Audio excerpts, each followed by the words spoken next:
Okay, sige. Isipa ang Bible, pulong na sa Dios, lampara, giya, We are going to Samar, Diwan, and Burungan. Evangelism Goko po. Makinig kayo, ito ang mensahe ng pag-asa. Kopo! Keep on preaching on, Kopo! Ipalaganap ang salita ng Diyos. Sa kalsada, sa baryo, sa bawat tao, kaligtasan kay Kristo ang sigaw namin ngayon. Keep on preaching on, Kopo! Pag-asa ng mundo ay si Kristo.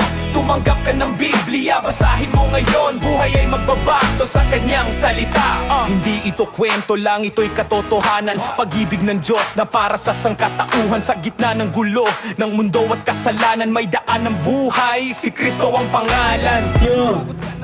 Adi kami buktusan kay sa ukala ka mensahe. Mensahe ng pagmamahal ng Diyos sa buhay ng Kalikasan ay handog niya. Hindi bibimili, ito'y biyaya. Magsisi ka at bumalik sa Kanya.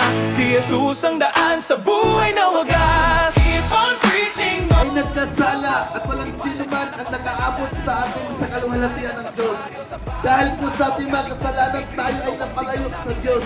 Hindi tayo makapag-pray, hindi tayo makapunta ng church, hindi tayo makapagbasa ng Biblia dahil sa ating mga kasalanan.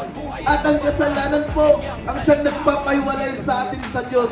Ang ating mga panalangin ay hindi makaabot sa Kanya dahil sa ating mga kasalanan. Pagsabi po niya sa Kanyang salita sa 2 Corinthians. Kung gusto mong malaman ng pag-ibig niya, may libreng Biblia, basahin. amo na ini ang time na mahatag ako yung Bible at among grupo mahatag yung Bible for free. Mayadan ako na pulo ka Old and New Testament Bible.